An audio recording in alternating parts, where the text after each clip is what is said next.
오늘 이야기를 들어주시는 모든 분들께 인사드립니다. 짝, 고급 호텔 레스토랑의 우아한 공간을 가르는 건조하고 무자비한 소리가 울려 퍼졌습니다. 제 몸이 휘청거렸고 한쪽 뺨은 불에 댄 듯한 통증으로 타올랐습니다. 제 눈앞에는 감미로운 생일 축하 음악과 사람들의 축복 속에서 경멸로 가득 찬 시누이 박미나의 얼굴이 있었습니다. 그녀는 방금 제 남편과 시어머니 그리고 모든 귀한 손님들이 보는 앞에서 제 뺨을 때린 것입니다. 언니가 뭔데 감히 우리 엄마한테 이런 싸구려 같은 걸 선물해. 미나는 제가 애써 구한 최고급 실크 스카프를 손가락으로 가리키며 날카롭게 소리쳤습니다. 그녀의 목소리에는 경멸이 가득했습니다. 언니 그 쥐꼬리만 한 월급으로 허세는 창피하지도 않아? 시댁 식구 중 누구도 저를 변호해 주지 않았습니다. 시어머니는 곤란한 표정을 지었지만 그 눈빛 속에는 통쾌함이 서려 있었습니다. 남편 박준호는 제 팔을 잡아 끌며 책망하는 목소리로 말했습니다. 서연아, 너 지금 뭐 하는 거야? 얼른 미나한테 사과해. 사과하라고요? 수많은 사람들 앞에서 뺨을 맞고 모욕을 당했는데 사과를 하라고요? 억울한 눈물이 솟구쳤지만 저는 서둘러 닦아냈습니다. 2년간의 인내, 2년간의 순종은 이제 충분했습니다. 저는 냉정하게 스마트폰을 꺼내 익숙한 번호를 눌렀습니다. 시댁 식구들은 이해할 수 없다는 눈으로 저를 쳐다봤습니다. 아빠, 저예요. 제 목소리는 이상할 정도로 차분했습니다. 사람 하나만 해고해 주세요. 그러고는 또박또박 박미나라는 이름을 말했습니다. 그 순간 시댁 식구들은 모두 비웃음과 경멸이 가득한 폭소를 터뜨렸습니다. 시어머니는 고개를 저으며 중얼거렸습니다. 저 애가 가난하더니 망상까지 생겼나 봐. 시누이 미나는 코웃음을 쳤습니다. 새언니, 정신과 의사라도 소개해드릴까요? 남편은 제 스마트폰을 빼앗으며 소리쳤습니다. 김서연. 미친 짓 좀 그만해. 저는 아무 말 없이 스마트폰을 되찾아 들고는 조용히 파티장을 나섰습니다.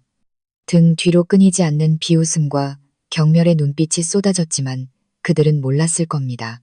오늘의 그 비웃음이 내일이 되면 후회의 눈물로 바뀔 것이라는 사실을 말입니다. 여러분이 이 어처구니없는 비극을 더 잘 이해하시려면 제 이야기를 처음부터 들려드려야 할 것 같습니다. 제 이름은 김서연, 올해 28입니다. 남편 준호 씨와 결혼한 지는 2년이 되었습니다.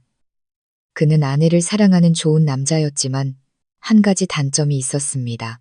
바로 자신의 가족, 특히 재능 있는 여동생 미나에 대한 자부심이 지나치게 강하다는 것이었죠.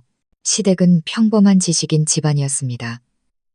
시아버지는 일찍 돌아가셨고 시어머니 최은숙 여사님은 은퇴한 교사로 늘 품위 있고 반듯한 모습을 유지하셨습니다. 슬아의 아들 준호와 딸 미나를 두셨죠. 준호 씨는 회사의 영업팀장이고 미나는 그녀야말로 온 가족의 자부심이자 가장 빛나는 별이었습니다.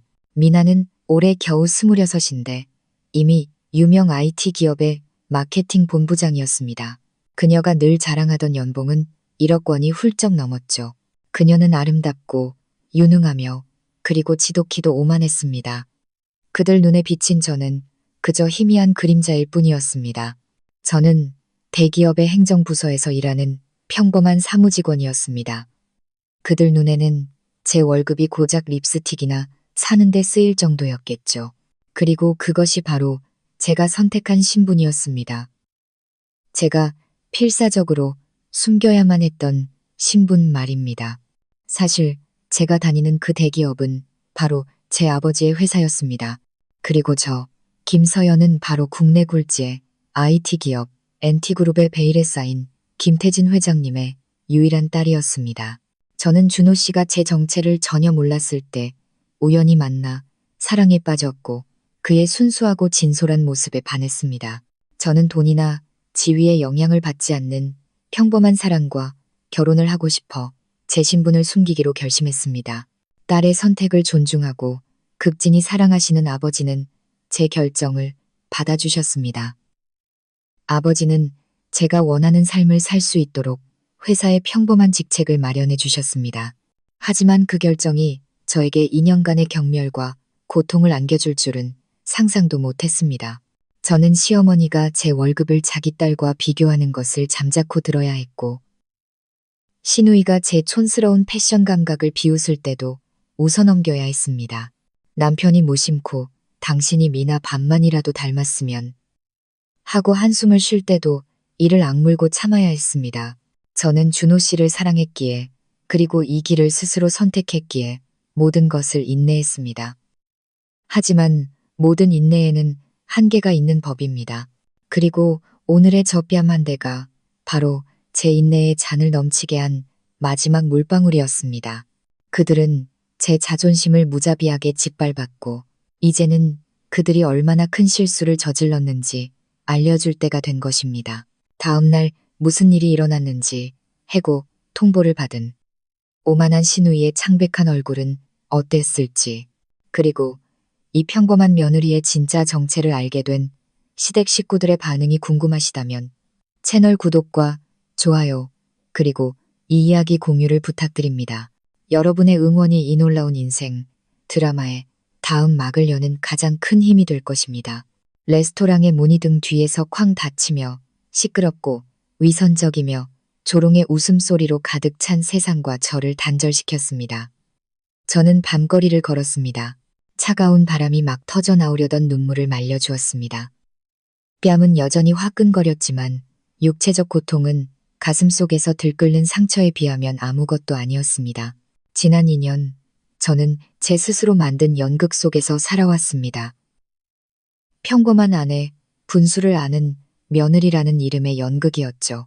저는 진심과 인내만 있다면 온전한 가정을 얻고 물질에 더럽혀지지 않는 사랑을 할 수 있을 거라 믿었습니다. 하지만 저는 틀렸습니다. 그들 눈에 저의 평범함은 죄였습니다. 그것은 저를 시누이의 화려함과 유능함을 돋보이게 하는 완벽한 배경으로 만들었고, 그들이 저를 당당하게 무시하고 짓밟을 수 있는 핑계가 되었습니다. 저와 미나의 대조는 아마 제가 며느리로 들어온 첫날부터 정해져 있었을 겁니다. 미나는 시어머니 최 여사님이 현대 여성에게 바라는 모든 것을 구현한 존재였습니다. 아름답고 똑똑하고 유능하며 돈도 아주 많이 버는 여자. 시어머니는 미나가 자신의 자부심이자 가장 성공적인 작품이라고 말했습니다. 모든 가족 식사 자리에서, 이웃들과의 모든 대화에서 최 여사님의 이야기는 항상 미나를 중심으로 돌아갔습니다. 우리 미나, 그룹 본사에서 상을 받았다지 뭐예요. 듣자 하니 곧 싱가포르로 연수도 보내준대요. 걔 연봉은 말하면 다들 놀랄걸요? 1억이 넘는다고 하니 대단하죠. 요즘 여자들은 미나처럼 독립적이고 자립심이 있어야 가치가 있는 거예요. 어머니는 자랑스러움에 눈을 빛내며 말하면서도 이따금씩 제 쪽을 힐끗 쳐다봤습니다. 마치 제게 제 위치를 상기시키려는 듯한 의미심장한 눈빛이었습니다.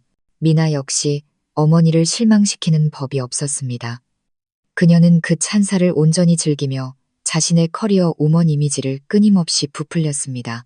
퇴근할 때마다 수십억 원짜리 계약, 성공적인 마케팅 캠페인, 외국 파트너와의 긴장감 넘치는 회의에 대한 이야기들을 가져왔습니다. 그녀는 마치 이 세상이 자신 덕분에 돌아가는 것처럼 도취되고 거만한 말투로 자신의 일에 대해 이야기했습니다. 그리고 그런 자랑이 끝날 때마다 그녀는 친절해 보이는 미소를 띠고 제게로 향했지만 그 속에는 조롱과 우월감이 가득했습니다. 새언니는요? 행정팀 일은 요즘 뭐 재밌는 거 있어요? 엄청 한가하겠죠. 서류 정리하고 상사들 비행기표나 예약해주면 되는 거 아니에요? 그녀는 묻고는 제 대답을 기다리지도 않고 스스로 결론 내렸습니다. 뭐 여자 팔자는 좀 편한 게 좋긴 하죠. 남편이 벌어다 주는데 굳이 힘들게 아등바등할 필요 없잖아요. 그녀의 말 한마디 한마디는 달콤한 설탕으로 포장되어 있었지만 그 안에는 제 자존심을 찌르는 날카로운 바늘들이 숨어 있었습니다. 평범한 직원, 서류 작업, 안분지족. 그것이 그녀와 시댁 식구들이 제게 붙인 꼬리표였습니다. 그들은 제 일이 구체적으로 무엇인지 결코 묻지 않았습니다.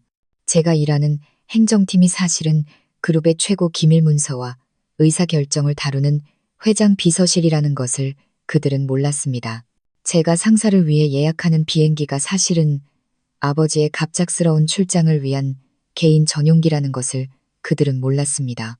그들은 그저 제 사원이라는 직함만 보고 제가 평범하고 무능한 사람이라고 단정했습니다. 그 경멸은 말뿐만 아니라 행동으로도 나타났습니다. 패션업계 종사자다운 세련된 감각을 지닌 미나는 제 옷차림을 자주 지적했습니다. 새언니, 왜 그렇게 늙어 보이는 오피스룩만 입어요? 여자도 자신을 가꿀 줄 알아야죠. 아, 언제 날 잡아서 제가 쇼핑 같이 가줄게요. 제가 고르는 걸로 사요. 걱정 마요. 전 VIP라 할인 많이 받으니까.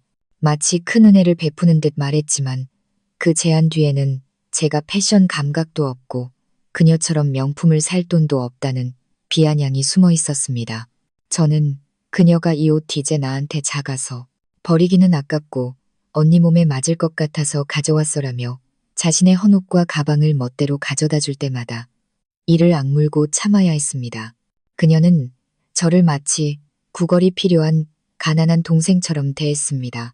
시어머니는 더 교묘한 방법으로 저를 깎아내렸습니다.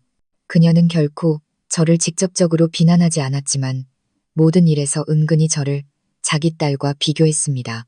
제가 부엌에서 요리를 하면 그녀는 옆에 서서 혀를 차며 말했습니다. 우리 미나는 게을러서 부엌에 들어오는 꼴을 못 봤지. 즉, 그래도 머리는 좋아서 다행이야. 걘 손이 아니라 머리로 돈을 버는 애니까. 평범한 여자들하고는 다르지. 제가 선물을 사드리면 받으면서도 이렇게 말했습니다. 내 효심은 고맙다만 부모가 받는 가장 큰 선물은 자식의 성공이란다. 우리 미나를 보렴. 그녀는 이 집안의 명확한 계급과 서열을 만들려고 애썼습니다. 미나는 금지옥엽 외동딸이자 자랑거리였고 저는 그저 며느리, 외부인, 순종하고 복종할 때만 가치가 있는 희미한 존재였습니다. 하지만 저는 노력했습니다. 부드러움과 지혜로 그들 속에 녹아들기 위해 노력했습니다. 그들의 말과 행동을 무시하려고 애썼습니다. 아마 악의는 없을 거라고, 그저 그들만의 애정 표현 방식일 거라고 스스로를 위로했습니다. 제가 잘하고 제 의무를 다하면 언젠가 그들도 저를 이해하고 다르게 대해줄 거라고 스스로를 속였습니다. 하지만 저는 틀렸습니다. 제 침묵은 그들을 반성하게 만들지 않았고 오히려 그들의 오만함만 키웠습니다. 그들은 제가 자신의 위치를 그들 가족 드라마의 조연 역할을 받아들였다고 생각했습니다. 그리고 그들은 점점 더 도를 넘었습니다. 오늘이 오기까지 말입니다. 마지막 한 방울의 물이 잔을 넘치게 한 그날까지 미나의 뺨은 단순한 우발적 행동이 아니었습니다. 그것은 2년간 쌓여온 경멸과 억압의 결과물이었습니다. 그것은 그들 눈에 비친 제 위치, 즉 존중받을 가치가 없는 존재라는 가장 명확한 선언이었습니다. 그리고 제가 희생자였던 이 가족 비극에서 정작 제 남편 박준호는 가장 복잡하고 고통스러운 역할을 했습니다. 그는 일반적인 의미의 나쁜 남편은 아니었습니다.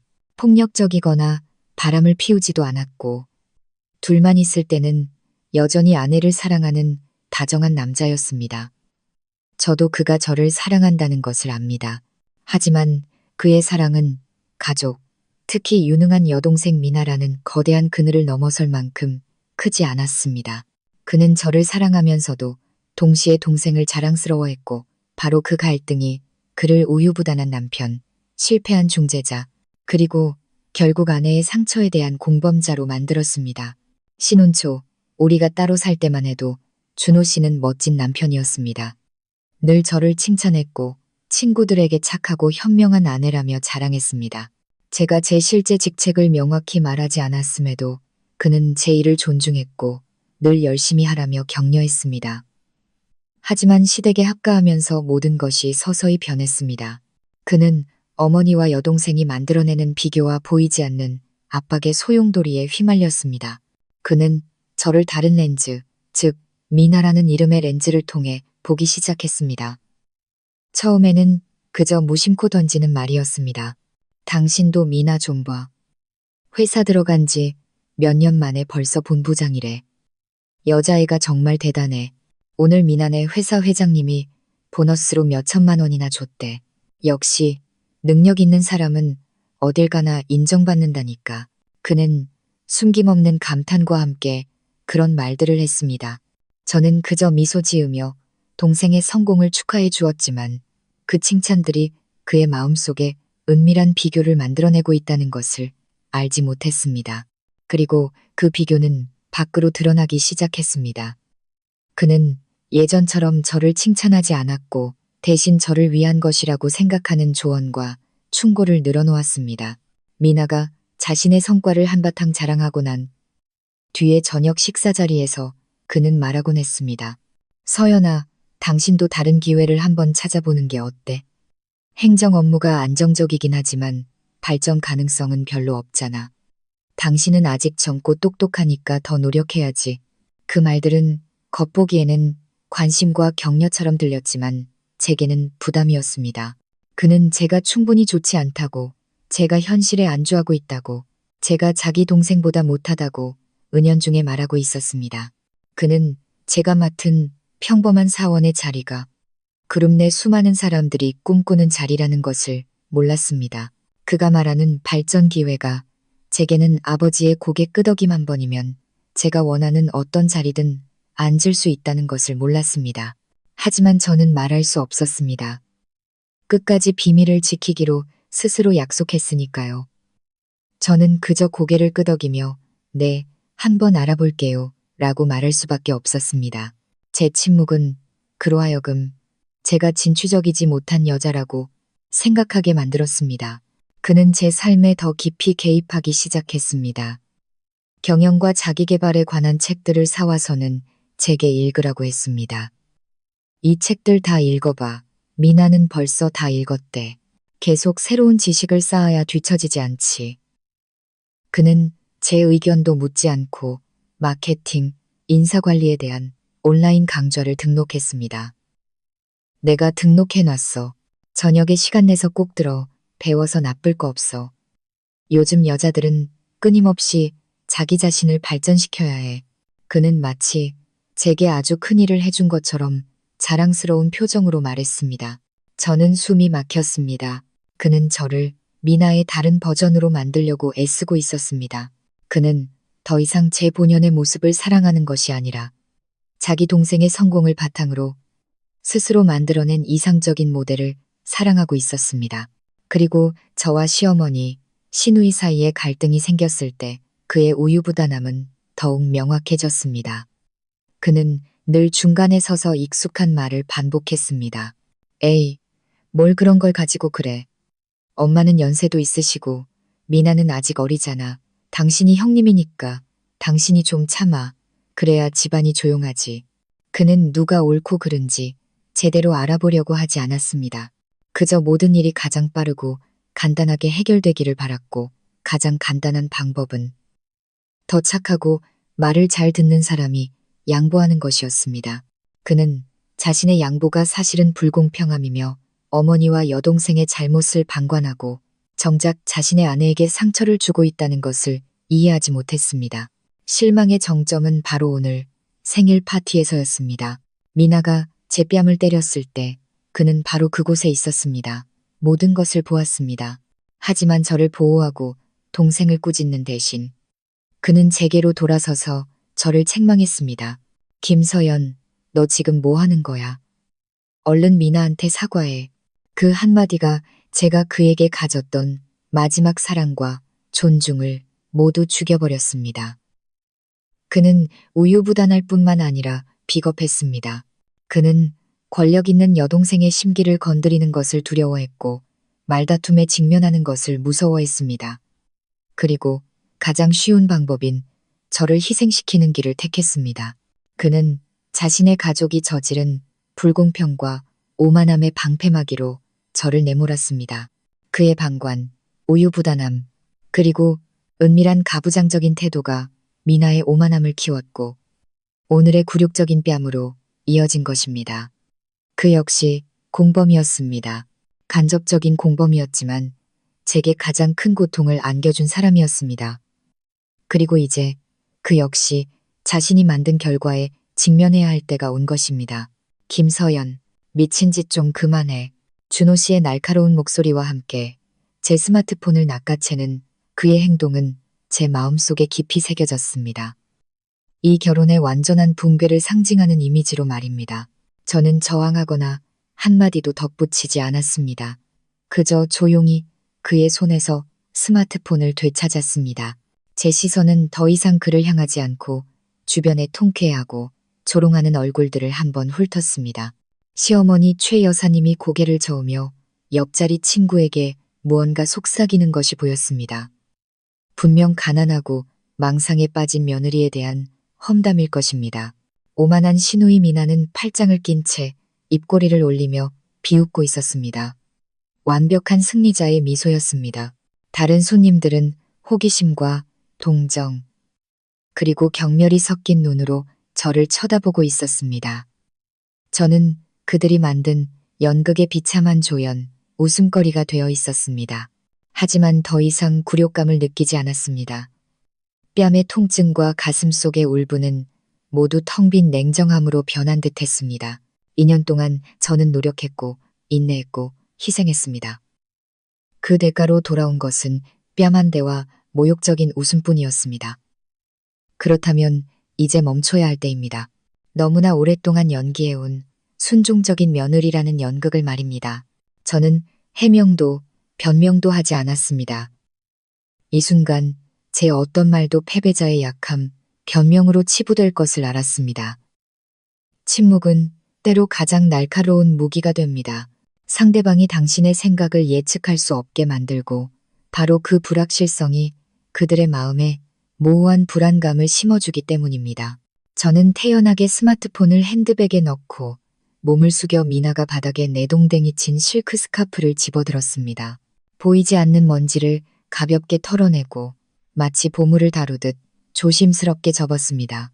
제 행동에 사람들은 조금 놀란 듯 했습니다. 그들은 제가 울면서 굴욕감에 도망치기를 기대했겠지만 저는 이상할 정도로 침착하게 그곳에 서 있었습니다.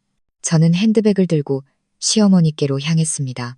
그녀를 쳐다보지 않고 고개를 숙여 크지 않지만 모두가 들을 수 있을 만큼 명확한 목소리로 말했습니다. 어머님, 생신 파티를 망쳐드려 죄송합니다. 몸이 좋지 않아 먼저 들어가 보겠습니다. 생신 축하드립니다. 제 목소리는 감정 없이 예의 바르고 차가웠습니다. 며느리가 아닌 손님의 말투였습니다.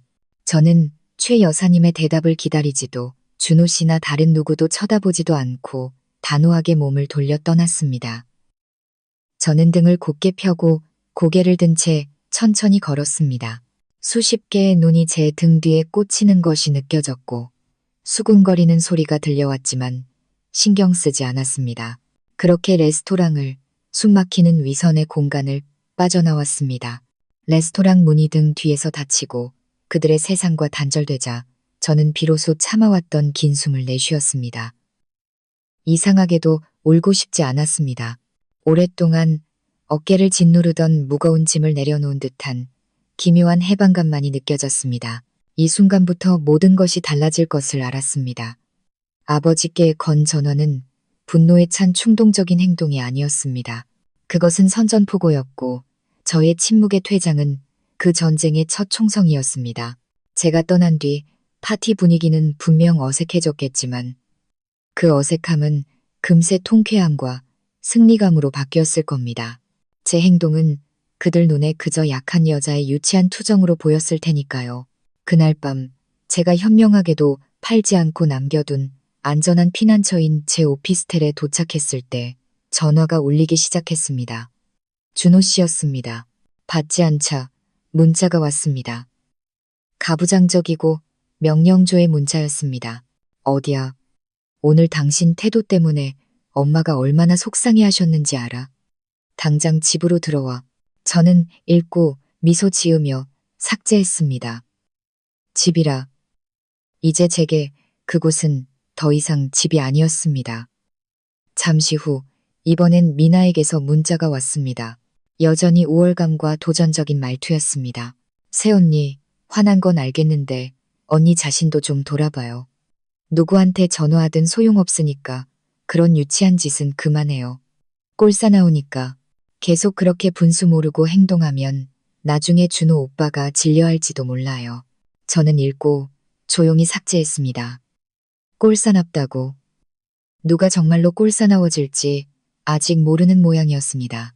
그날 밤새도록 그들은 번갈아가며 전화를 하고 문자를 보냈습니다. 때로는 명령하고, 때로는 협박하고, 때로는 충고하는 척했습니다. 하지만 저는 누구에게도 답하지 않았습니다.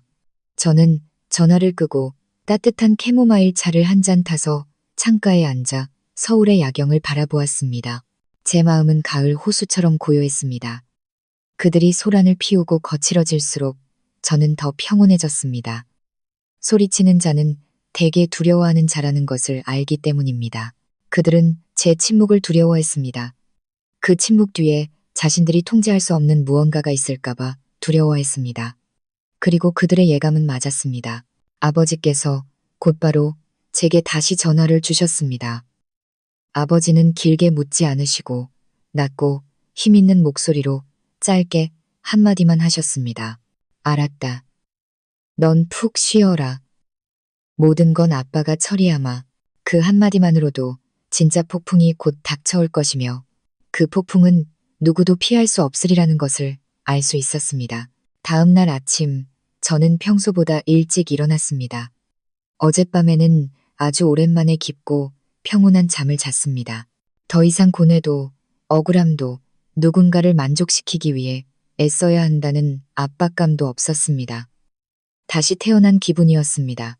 저는 커피를 내려 발코니에 앉아 상쾌한 아침 공기를 마셨습니다. 서둘러 출근하지 않았습니다. 오늘 아주 재미있는 연극이 펼쳐질 것을 알았기 때문입니다. 스마트폰을 켜자 밤새운 수많은 부재중 전화와 메시지가 나타났습니다.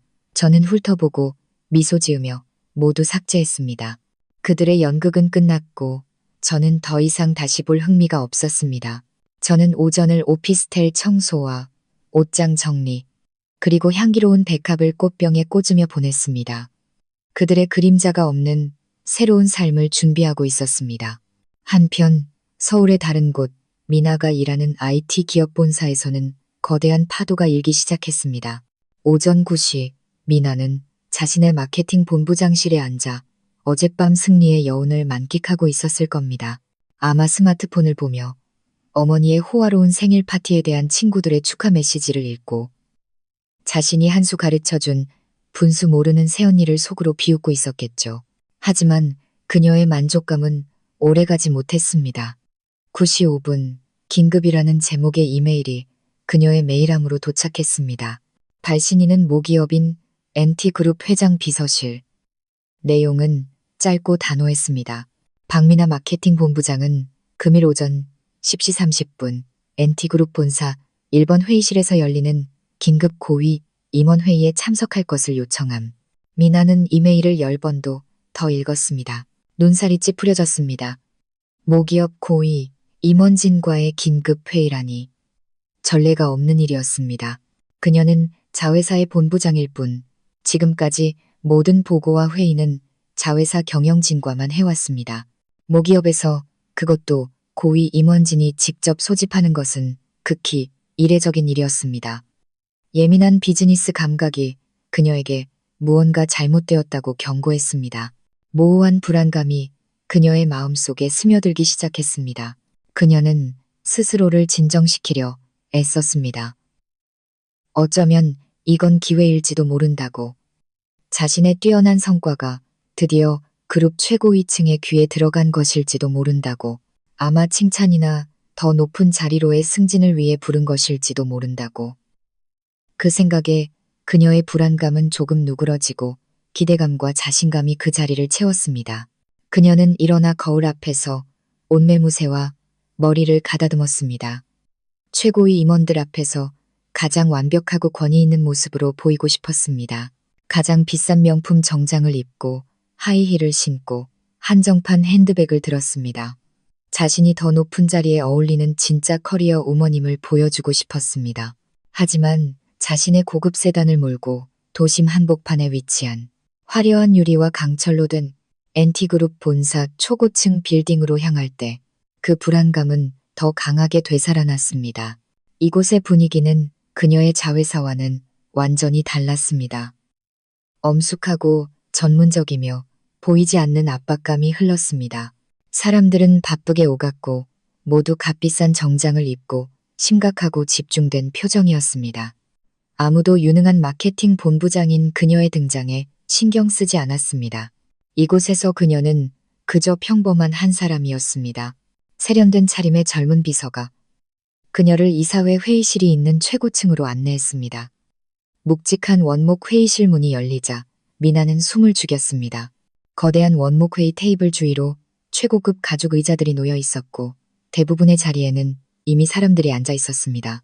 그들은 모두 그녀가 경제 잡지에서나 보던 얼굴들, 부회장들과 이사진, 한국 IT 업계의 거물들이었습니다. 그들은 모두 침묵한 채 심각한 표정으로 앉아 있었습니다. 회의실 안은 칼로 베어낼 수 있을 만큼 차갑고 긴장감이 감돌았습니다. 이건 포상회의가 아니었습니다. 차라리 심판정에 가까웠습니다. 미나는 다리가 약간 떨리는 것을 느꼈습니다. 그녀는 정중하게 고개 숙여 인사하고 비서가 가리키는 테이블 끝 빈자리에 앉았습니다. 심장이 가슴속에서 미친 듯이 뛰었습니다. 모두가 그녀를 차갑고 탐색하는 눈으로 쳐다봤습니다. 조금의 우호적인 기색도 없었습니다. 그녀는 마치 늙은 늑대무리에게 포위된 어린 양이 된 기분이었습니다. 평소의 자신감과 오만함은 온데간데 없고 두려움과 혼란만이 남았습니다. 도대체 무슨 일이 일어난 건지, 왜 자신이 여기에 있는지, 그리고 왜 가장 권위 있는 상석, 회장석이 비어 있는지 이해할 수 없었습니다. 그녀는 그 자리에 앉을 사람이 오늘 자신의 운명을 결정할 것이라는 예감이 들었습니다. 그리고 그녀의 예감은 맞았습니다. 하지만 그 사람이 누구일지는 그녀는 결코 상상조차 할 수 없었을 것입니다. 미나가 그룹 본사에서 긴장과 혼란의 시간을 보내고 있을 때 다른 곳, 우리 시댁이 있는 아파트에서는 더 작지만 그에 못지않게 격렬한 드라마가 펼쳐지고 있었습니다. 제가 2년간 살았던 그 집에 돌아온 것은 오전 10시쯤이었습니다. 제가 출근 준비를 하고 있을 때 준호 씨와 시어머니가 함께 제 침실로 들어왔습니다. 노크도 없이 마치 자신들의 영역인 양 들이닥쳤습니다. 두 사람 모두 극도로 분노한 표정이었습니다. 아마 밤새 저와 연락이 닿지 않았고 오늘 아침 아무 일 없었다는 듯 태연한 제 모습을 보고 인내심이 바닥난 모양이었습니다. 그들은 이 버릇없는 며느리, 아내를 다시 교육하러 온 것이었습니다. 김서연. 시어머니 최 여사님이 먼저 입을 열었습니다. 그녀의 목소리는 더 이상 은퇴한 교육자의 품이 있는 모습이 아니었고 신랄하고 날카로웠습니다. 어젯밤에 어디 갔었니? 네, 남편이 너한테 전화를 수백 통이나 한 건 알아? 어떻게 아내가 돼서 감히 외박을 해? 이 집을 내 집으로 생각은 하는 거니? 우리를 내 가족으로 여기기나 해. 그녀는 제가 끼어들 틈도 주지 않고 쏘아붙였습니다. 저는 대답하지 않고 조용히 옷장에서 오피스룩 원피스를 꺼내 몸에 대보았습니다. 제 침묵은 불에 기름을 붓는 격이었습니다. 서연아, 지금 엄마가 너한테 말씀하시잖아. 안 들려? 준호 씨도 소리쳤습니다. 그는 다가와 제 손에 들린 원피스를 빼앗아 침대에 던졌습니다. 당신 태도가 왜 그 모양이야? 어젯밤 당신 때문에 우리 집안이 얼마나 망신을 당했는지 알아? 엄마 생신 파티를 다 망쳐놓고 누구한테 전화해서 이상한 소리나 하고 아주 난리를 피우시겠다? 저는 그를 쳐다보며 태연하게 말했습니다. 난리 피운 적 없어요. 그냥 제가 옳다고 생각하는 일을 했을 뿐이에요. 옳다고? 준호 씨는 비웃었습니다.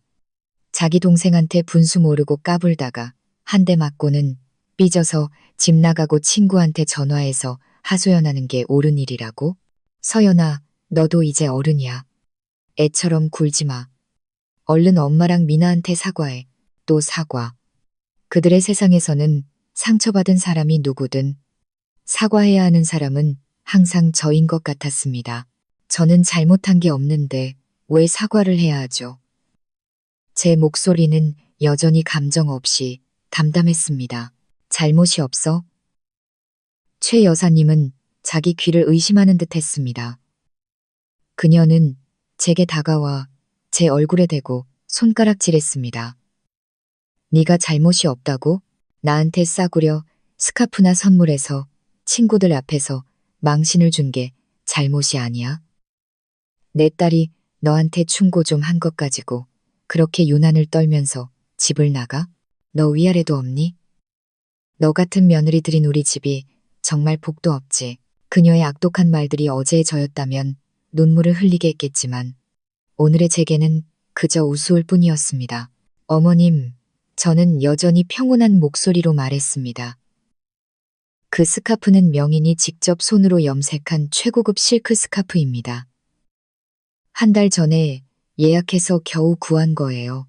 결코 싸구려가 아닙니다. 단지 어머님과 미나의 수준에는 맞지 않았나 보죠. 제 대답에 최 여사님은 할 말을 잃었습니다. 제가 이렇게 정면으로 반박할 줄은 상상도 못한 모양이었습니다. 너, 그녀는 분해서 말을 잇지 못했습니다. 준호 씨는 어머니가 밀리는 것을 보고 화제를 돌리려 끼어들었습니다. 좋아, 스카프 얘기는 그만하자. 그럼 당신이 전화한 건 뭔데? 당신 아버지한테 전화했지? 또 일러 바쳐서 처가해서 우리 집을 나쁘게 보게 만들려고? 그렇게 행동하는 게 얼마나 유치하고 생각 없는 짓인지 몰라? 아, 그럼 내가 아버지가 있다는 건 아직 기억하나 보네요. 저는 칼날처럼 날카로운 눈으로 그를 쳐다봤습니다. 당신과 당신 가족 눈에는 내가 기댈 곳 없는 고아인 줄 알았어요. 그래서 그렇게 마음대로 무시하고 모욕해도 되는 줄 알았죠. 김서연, 말 가려서 해. 준호 씨가 으르렁거렸습니다. 나도 참을 만큼 참았어. 네가 내 아내라고 해서 아무 말이나 막 해도 되는 줄 알아? 그래요? 저도 더 이상 물러서지 않았습니다. 그럼 당신도 알아둬요. 내 인내심도 바닥났다는 걸. 지난 2년 동안 참을 만큼 참았어요. 이 집에서 그림자처럼 지내는 것도 지쳤고, 끝없는 비교와 잔소리를 듣는 것도 지쳤고, 불합리하게 양보만 해야 하는 아내 노릇도 지쳤어요. 나 정말 지쳤다고요.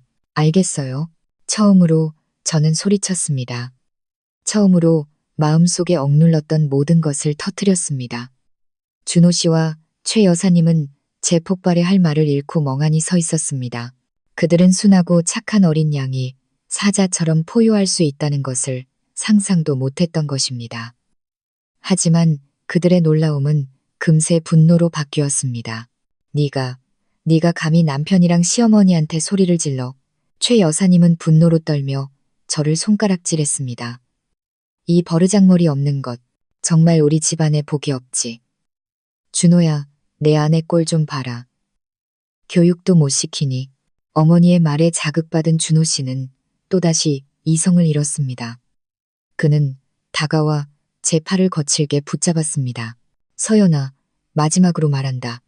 하나, 지금 당장 엄마한테 무릎 꿇고 사과해. 둘, 아니면 이 집에서 당장 나가. 선택해. 집에서 나가라고? 저는 그를 쳐다보고 방 안을 훑어보았습니다. 이 고급 아파트는 결혼 전에 저희 부모님께서 사주신 것이었습니다. 그들은 지금 제 집에서 저를 쫓아내겠다고 하고 있었습니다. 정말 웃기는 일이었지만 그 사실을 말하지는 않았습니다. 아직 때가 아니라는 것을 알았습니다. 좋아요. 저는 얼음장처럼 차가운 목소리로 말했습니다. 당신이 그렇게 말한다면 저는 태연하게 그의 손을 뿌리치고 옷장으로 향했습니다. 제 옷이 아닌 작은 여행용 캐리어를 꺼냈습니다. 캐리어를 열고 준호 씨의 옷 몇 벌, 칫솔, 면도기를 챙겨 넣기 시작했습니다. 너 지금 뭐 하는 거야?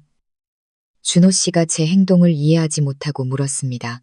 저는 대답 없이 짐을 다 싼 뒤 캐리어 지퍼를 잠그고 그와 최 여사님 앞으로 끌고 갔습니다. 두 분 잘 들으세요. 저는 단호하고 힘있는 목소리로 말했습니다. 첫째, 저는 사과하지 않을 겁니다. 잘못한 게 없으니까요. 둘째, 저는 어디에도 가지 않을 겁니다. 여긴 제 집이니까요. 나가야 할 사람은 바로 당신이에요. 저는 캐리어를 가리켰습니다. 며칠 쓸만한 옷은 챙겨뒀어요. 당신과 어머님은 제 얼굴 보기 싫으시면 나가시면 됩니다. 그리고 저는 이 결혼에 대해 다시 생각해 볼 시간이 필요해요. 생각이 정리되면 그때 연락하죠. 저는 방문을 열고 초대하는 제스처를 취했습니다. 이제 출근해야 하니 제 방에서 나가주시죠. 두 사람은 마치 벼락이라도 맞은 듯 서 있었습니다. 자신들이 마음대로 짓밟을 수 있다고 생각했던 며느리, 아내가 이제 자신들을 침실에서 쫓아내고 있었습니다. 그들의 교육 연극은 완전히 실패했습니다. 안방에서 굴욕적으로 패배한 것입니다. 최 여사님은 얼굴이 파랗게 질렸지만 한마디도 하지 못했고 준호 씨는 당황과 수치심에 휩싸여 서 있었습니다. 결국 그들은 아무 말 없이 방을 나갔습니다. 침실 문이 닫히고 방 안에 홀로 남았습니다. 기쁘지도 통쾌하지도 않았습니다. 그저 깊은 피로감만이 느껴졌습니다. 하지만 저는 제가 옳은 일을 했다는 것을 알았습니다. 이것은 제 존엄성과 제 삶의 주도권을 되찾기 위한 필수적인 단계였습니다. 그리고 저는 알고 있었습니다. 다른 곳에서 더 큰 연극의 막이 곧 내려지리라는 것을. 오전 10시 25분, 회의 시작 5분 전.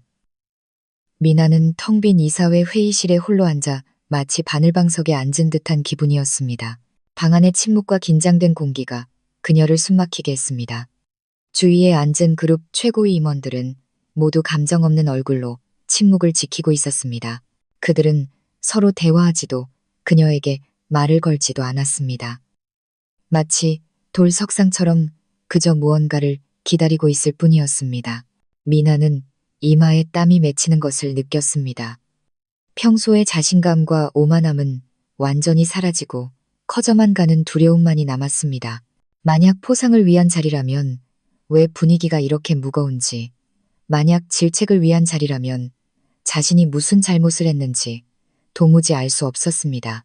그녀의 모든 마케팅 프로젝트는 순조롭게 진행되고 있었고 매출은 급성장하고 있었습니다. 그녀는 어떤 이유도 생각해낼 수 없었습니다.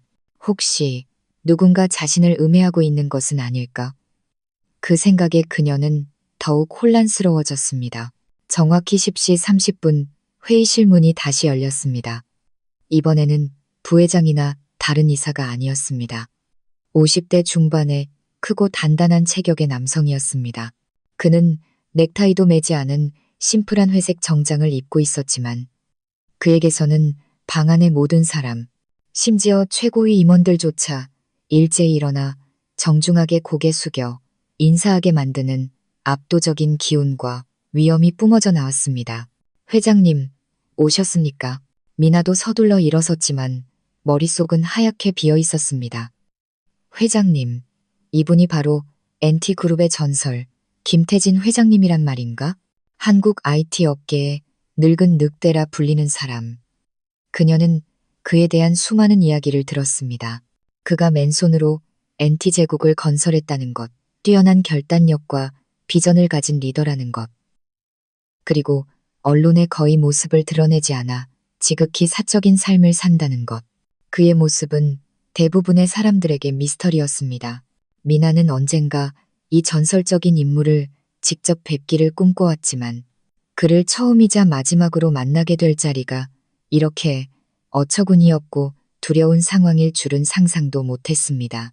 김태진 회장님은 사람들의 인사에 답하지 않고 가볍게 고개를 끄덕인 뒤 비어있던 상석으로 곧장 걸어가 앉았습니다. 그는 방안을 한번 훑어보았습니다. 그의 눈빛은 분노하지 않았지만 바닥을 알 수 없는 호수처럼 깊고 평온했습니다.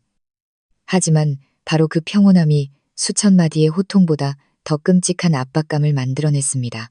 그의 시선이 미나에게 멈췄을 때 그녀는 등골을 따라 차가운 기운이 흐르는 것을 느꼈습니다. 그녀는 서둘러 고개를 숙여 감히 그 눈을 마주 보지 못했습니다. 모두 앉으시오. 회장님이 입을 열었습니다. 그의 목소리는 낮고 부드러웠지만 아무도 거역할 수 없는 보이지 않는 무게가 실려 있었습니다. 회의가 시작되었지만 미나가 상상했던 것과는 전혀 달랐습니다. 보고도, 숫자도, 경영 전략도 없었습니다. 회장님은 업무에 대해 아무 말도 하지 않고 비서에게 신호를 보냈습니다. 즉시 회의실의 조명이 어두워지고 테이블 앞에 대형 스크린이 켜졌습니다. 시작하기 전에 짧은 영상을 하나 봅시다. 회장님이 말했습니다. 미나는 숨을 죽이며 스크린을 올려다보았습니다. 이런 고위급 회의에서 왜 영상부터 보는 것일까? 스크린에는 섬뜩할 정도로 익숙한 장면이 나타났습니다. 바로 어젯밤 그녀 어머니의 생일 파티가 열렸던 호텔 레스토랑의 연회장이었습니다. 아마도 보안 카메라에서 찍은 듯한 위에서 내려다보는 각도였습니다. 그리고 화면 속에서 그녀는 오만하고 분노에 찬 얼굴로 서 있는 자기 자신을 보았습니다. 그리고 그 맞은편에는 순하고 참을성 있는 얼굴의 새언니 김서연이 서 있었습니다. 미나의 심장이 미친 듯이 뛰기 시작했고 불길한 예감이 들었습니다. 그리고 그녀는 회의실 전체에 울려 퍼지는 천박하고 경멸적인 자기 자신의 목소리를 들었습니다. 언니가 뭔데 감히 우리 엄마한테 이런 싸구려 같은 걸 선물해. 언니 그 쥐꼬리만 한 월급으로 허세는 창피하지도 않아? 그리고 가장 끔찍한 순간이 왔습니다. 대형 스크린의 모든 디테일이 선명하게 비쳤습니다. 그녀의 손이 허공을 갈라 새언니의 뺨을 후려치는 모습이 짝, 뺨, 맞는 소리에 건조하고 무자비한 소리가 회의실의 고급 스피커 시스템을 통해 증폭되어 모든 사람의 귀에 메아리 쳤습니다. 미나의 온몸이 얼어붙었습니다. 그녀는 자신이 보고 있는 것을 믿을 수 없었습니다. 왜 이 영상이 여기에 있는 거지? 누가 이걸 회장님께 드린 거지? 그리고 왜 이렇게 사소한 가족사가 이 중요한 회의에 공개되는 거지? 수천 개의 질문이 머릿속을 맴돌았지만 답은 없었습니다. 영상은 제가 조용히 파티장을 떠나는 장면으로 끝났습니다. 스크린이 검게 변하고 회의실의 조명이 다시 켜졌지만 분위기는 더욱 어둡고 무거워졌습니다. 이제 모든 시선은 미나에게 쏠렸습니다. 놀라움, 분노, 그리고 경멸의 시선이었습니다. 그녀는 얼굴이 불타오르는 것을 느꼈습니다.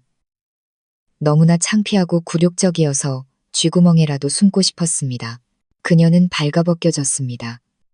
그녀의 오만함, 거만함, 그리고 진짜 본성이 그룹의 가장 권력 있는 사람들 앞에서 낱낱이 드러났습니다. 그녀의 커리어, 그녀가 애써 쌓아 올린 커리어, 우먼의 이미지가 모두 그녀 자신의 뺨 한 대로 무너져 내릴 것 같았습니다. 영상은 2분도 채 되지 않았지만 미나에게는 한 세기처럼 길게 느껴졌습니다. 매 순간 모든 장면, 모든 소리가 그녀의 자부심과 자존심을 내리치는 거대한 망치 같았습니다. 그녀는 고급 가죽 의자에 얼어붙은 채 앉아 있었습니다. 스크린은 꺼지고 조명은 다시 켜졌지만 그녀의 눈앞에는 분노로 일그러진 얼굴로 순한 새언니의 뺨을 때리는 자기 자신의 모습만이 아른거렸습니다. 짝 하는 건조하고 잔인한 소리가 여전히 귀에서 맴돌았습니다. 부인할 수 없는 유죄의 증거였습니다. 그녀는 도무지 이해할 수 없었습니다. 어떻게 하룻밤 사이에 그 고급 레스토랑의 보안 영상을 김태진 회장님의 손에 넣을 수 있었을까? 새언니 김서연, 말도 안 돼. 그녀 같은 평범한 사무직원이 어떻게 5성급 호텔의 보안 영상을 손에 넣고 그룹의 최고 권력자인 회장님께 직접 전달할 수 있겠는가? 수천 개의 질문과 미친 듯한 가설이 머릿속을 휘젓고 있었지만 생각할 시간이 없었습니다. 회의실의 무서운 침묵은 김태진 회장님의 낮고 차분한 목소리에 의해 깨졌습니다. 그는 목소리를 높이거나 꾸짖지 않았지만 그가 내뱉는 한마디 한마디는 천근의 무게를 지니고 있어 방 안의 공기를 더욱 얼어붙게 만들었습니다. 박미나 본부장. 그는 여전히 그녀를 똑바로 쳐다보며 말했습니다. 그의 눈빛은 분노하지 않았지만 칼날처럼 날카로웠습니다. 방금 본 것에 대해 할 말 있나? 그의 질문은 단순해 보였지만 치명적인 덫이었습니다. 인정하면 자신의 경력을 스스로 끝내는 것이고 부인하자니 영상이라는 명백한 증거가 있었습니다. 저 회장님, 미나는 입이 바싹 말라 제대로 된 말을 할 수 없었습니다. 이것은 오해입니다. 이건 제 개인적인 가족사일 뿐 업무와는 관련이 없습니다. 그녀는 마지막 남은 희미한 논리에 매달려 가족사와 회사 일을 분리하려고 애썼습니다. 그녀는 항상 회사의 이익을 최우선으로 생각하는 여기 있는 리더들이 이런 사소한 개인적 갈등에는 관심이 없을 것이라고 희망했습니다. 하지만 그녀는 틀렸습니다. 그녀는 이 회장님이 그룹을 위해 구축한 비전과 핵심 가치를 너무나 얕보았습니다. 가족사라고? 회장님은 그의 말을 반복했습니다.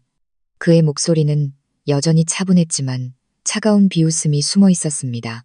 선물이 마음에 들지 않는다는 이유로 공공장소에서 수많은 사람들이 보는 앞에서 다른 여성의 뺨을 때리고 인격을 모욕하는 것. 그걸 가족사라고 부르는 건가? 그는 의자 뒤로 몸을 기댄 채 두 손을 깍지 껴 테이블 위에 올려놓았습니다. 여유로운 태도였지만 그것이 만들어내는 보이지 않는 압박감은 엄청났습니다. 우리 NT그룹은 지난 25년간 성장해 오면서 항상 기업 문화를 최우선으로 여겨왔소. 우리는 실력이 부족한 직원은 용납할 수 있소. 교육시키면 되니까. 하지만 인성이 파탄나고 폭력적인 행동을 하며 다른 사람을 무시하는 오만한 태도를 가진 직원, 특히 관리자는 결코 용납할 수 없소. 그의 말 한마디는 판결과 같았습니다. 그는 미나 한 사람에게만 말하는 것이 아니라 회의실에 앉아있는 모든 고위 임원들에게 말하고 있었습니다. 그는 그녀의 사례를 교훈 삼아 자신이 추구하는 가치를 다시 한번 경고하고 확인시키고 있었습니다. 회사 밖에서의 행동이 회사와 관련 없다고 생각하나? 착각이야. 회장님은 말을 이었습니다. 모든 직원, 특히 본부장 같은 간부는 회사의 얼굴이오. 당신이 밖에서 비문화적이고 비도덕적으로 행동할 때 당신은 자신의 이미지를 망칠 뿐만 아니라 수천 명의 사람들이 밤낮으로 헌신하고 있는 그룹 전체의 이미지와 명성에 먹칠을 하는 것이오. 자기 가족을 존중할 줄 모르는 사람이 어떻게 동료를, 파트너를, 고객을 존중할 수 있겠소? 그의 말은 망치처럼 미나의 머리를 연이어 내리쳤습니다. 그녀는 비로소 깨달았습니다. 자신이 얼마나 크게 잘못했는지를. 그녀는 너무나 오만하고 자만해서 업무에서의 성공이 다른 사람을 짓밟을 권리를 준다고 생각했습니다. 매출과 이익만 가져다 준다면 다른 모든 잘못은 용서받을 수 있다고 생각했습니다. 하지만 여기 이 사람 앞에서 그녀의 숫자와 성과는 순식간에 무의미해졌습니다. 그는 능력뿐만 아니라 인격을 중요하게 생각하는 사람이었기 때문입니다. 회장님, 제가 잘못했습니다. 미나는 떨리는 목소리로 말했고 두려움과 뒤늦은 후회의 눈물이 터져나왔습니다. 제가 순간적인 화를 참지 못했습니다. 회장님, 그리고 임원 여러분, 제발 한 번만 기회를 주십시오. 다시는 이런 일이 없도록 약속드리겠습니다. 그녀는 울며 애원하기 시작했습니다. 그녀와 그녀의 어머니가 다른 사람들을 조종하기 위해 자주 사용하던 눈물이라는 무기를 꺼내 들었습니다. 그녀는 여성의 연약함이 이 권력 있는 남자들의 마음을 움직일 수 있기를 바랐습니다. 하지만 그녀는 또다시 틀렸습니다. 김태진 회장님의 눈빛에는 한치의 흔들림도 없었습니다. 여전히 차가웠고 그녀의 연기에 오히려 혐오감마저 깃들어 있었습니다. 기회라고? 그는 말을 반복했고 목소리는 더 날카로워졌습니다. 당신은 이미 너무 많은 기회를 가졌소. 박미나 본부장. 다른 사람을 존중하는 법을 배울 기회, 더 겸손하게 살 기회. 하지만 당신은 그걸 소중히 여기지 않았지. 오만하고 거만하게 모든 것을 무시하는 길을 택했소. 미안하다는 말 한마디, 눈물 몇 방울로 모든 것을 지울 수 있다고 생각하나? 당신이 다른 사람에게 준 상처와 모욕은 잘못했습니다. 라는 한마디로 씻을 수 있는 게 아니오. 그는 방안을 한번 둘러본 뒤 차갑고 바꿀 수 없는 마지막 결정을 내렸습니다. 그 결정은 그녀가 그토록 자랑스러워했던 그녀의 모든 경력과 밝은 미래의 종지부를 찍을 것이었습니다. 여러분, 김 회장님은 이번에는 미나를 보지 않고 모든 임원진을 향해 말했습니다. NT그룹의 문화는 우리의 가장 소중한 자산입니다. 존중, 정직, 그리고 팀워크 정신 위에 세워졌습니다. 우리는 아무리 재능이 뛰어나다 해도 한 개인이 그 기반을 무너뜨리도록 내버려 둘 수 없습니다. 미꾸라지 한 마리가 온 웅덩이를 흐리게 하는 법입니다. 더 큰 피해를 입기 전에 그 미꾸라지를 제거해야 합니다. 그의 말은 비유적이었지만 너무나 명확했습니다. 미나는 온몸이 굳어지는 것을 느꼈습니다. 제거라고? 자신을 제거하겠다는 말인가? 안 돼. 말도 안 돼. 그녀는 마케팅 본부장이었고 회사의 수많은 계약과 매출을 안겨준 사람이었다. 이렇게 사소한 가족사 때문에 자신을 해고할 수는 없었다. 회장님, 그녀는 두려움도 있고 거의 소리쳤습니다. 그러실 수는 없습니다. 제가 회사에 기여한 것들, 제 성과들, 그 모든 게 아무 의미도 없다는 말씀이십니까? 성과? 회장님은 그녀를 돌아보았습니다. 이번에는 그의 눈에 동정심이 서려 있었습니다. 박미나 본부장, 당신은 정말 그 성과들이 당신 혼자 이룬 것이라고 생각하나? 당신의 성공 뒤에 팀 전체의 지원, 경영진의 신뢰, 그리고 이 그룹이 당신에게 준 기회가 있었다는 생각은 한 번도 해보지 않았나? 그는 자리에서 일어나 천천히 그녀에게로 걸어왔습니다. 그의 발걸음 하나하나가 그녀의 가슴을 짓누르는 듯 했습니다. 당신은 유능하지, 그건 부정하지 않겠소. 하지만 도덕성이 결여된 재능은 다른 사람을 해치고 결국 자기 자신을 해치는 위험한 무기에 불과하오. 그는 그녀 바로 앞에 멈춰서서 눈물로 가득 찬 그녀의 눈을 똑바로 쳐다보았습니다. 알고 있나? 어제 당신이 때리고 모욕했던 그 여인, 그 사람도 우리 그룹의 직원이오. 그녀는 한 번도 자랑하거나 요구하지 않고 그저 묵묵히 자기 일을 해왔지. 당신에 비해 많은 매출을 가져다 주지는 못했을지 모르지만 그녀에게는 당신이 결코 가질 수 없는 것이 있어. 바로 자존심과 귀한 인격이지. 그의 말에 미나는 완전히 얼어붙었습니다. 새언니 김서연이 이 그룹의 직원이라고? 왜 자신은 한 번도 몰랐을까? 그리고 왜 회장님이 평범한 사원에 대해 그렇게 잘 알고 있는 것일까? 극도의 불안감이 그녀의 마음을 사로잡았습니다. 모든 것이 그녀가 생각했던 것만큼 단순하지 않은 것 같았습니다. 그녀가 모르는 어떤 비밀, 어떤 연결고리가 있었습니다. 그리고 김태진 회장님은 다시 상석으로 돌아가 차갑고 거부할 수 없는 마지막 판결을 내렸습니다. 이사회는 만장일치로 결정했소. 그는 또렷한 목소리로 말했습니다. 비도덕적 행위로 기업 문화를 심각하게 위반하고 그룹의 명예를 훼손한 점을 근거로 우리는 마케팅 본부장 박미나 씨와의 근로계약을 오늘부로 해지하기로 결정했습니다.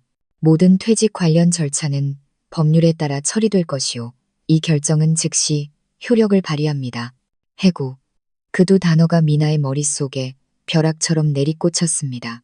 그녀는 의자에 주저앉았고 귀가 멍해지고 눈앞이 흐려졌습니다. 모든 것이 끝났습니다.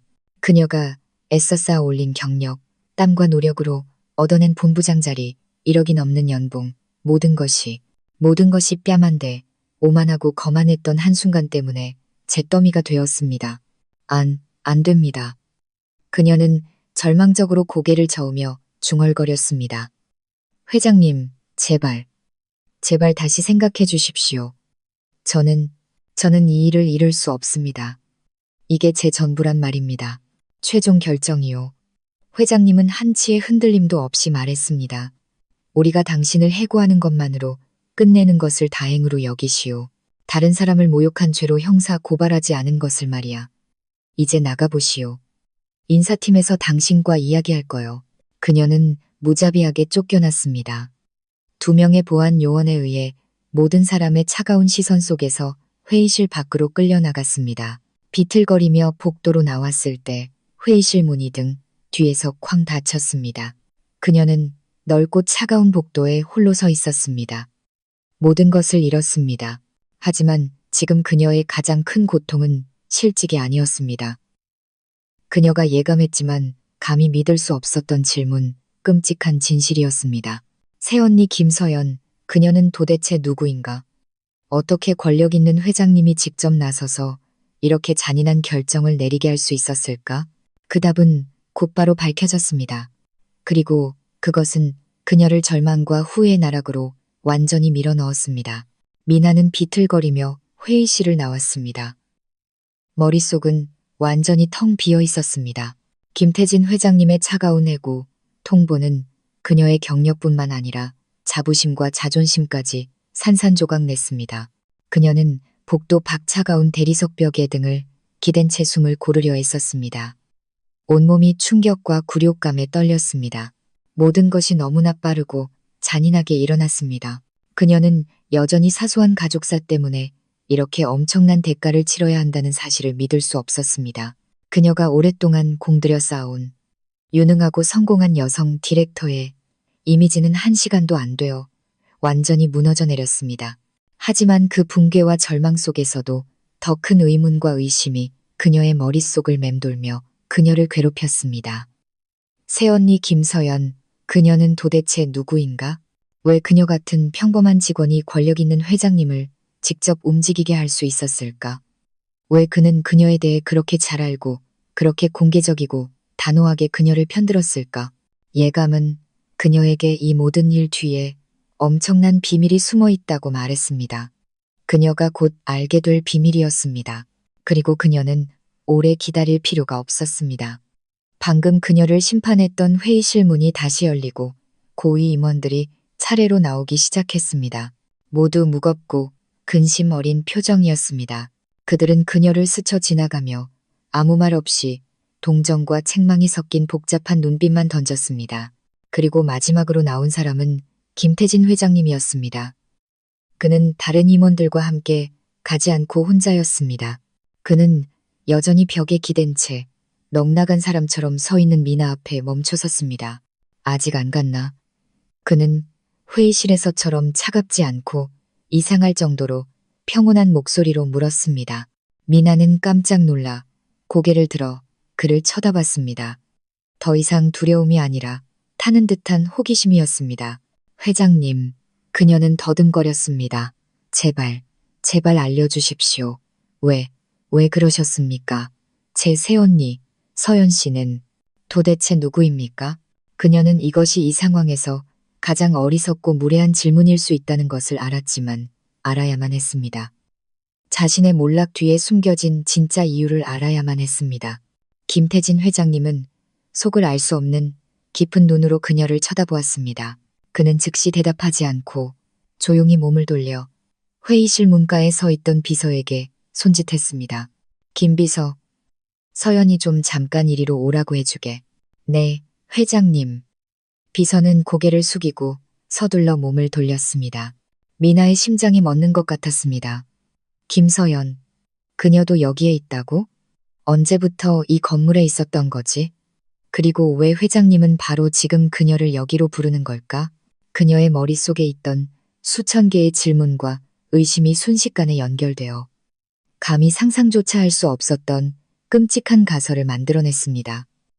아니, 말도 안 돼.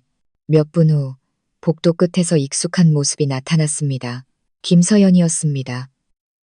하지만 그녀가 늘 보던 김서연이 아니었습니다. 평범한 오피스룩을 입은 순하고 소박한 새언니가 아니었습니다. 오늘의 김서연은 섬세하게 디자인된 우아한 비취색 실크, 원피스를 입고 있었습니다. 머리는 높게 묶어 가느다란 목선과 반짝이는 다이아몬드 귀걸이를 드러냈습니다. 가벼운 화장을 한 그녀의 얼굴에서는 고상하고 기품 있는 분위기가 풍겼습니다. 그녀는 더 이상 희미한 사무직원이 아니었고 마치 진짜 재벌가의 사모님 같았습니다. 그녀는 회장 비서 옆에서 자신감 있고 당당한 걸음으로 걸어왔습니다. 미나 쪽은 쳐다보지도 않았습니다. 김태진 회장님 앞에 다다른 그녀는 가볍게 고개를 숙이며 맑고 예의 바른 목소리로 말했습니다. 아빠, 부르셨어요? 아빠. 미나의 귀가 멍해졌습니다. 그녀는 방금 들은 것을 믿을 수 없었습니다. 새언니가 김태진 회장님을 아빠라고 불렀습니다. 벼락이 그녀의 머리를 내리치는 것 같았고 세상이 빙글빙글 돌았습니다.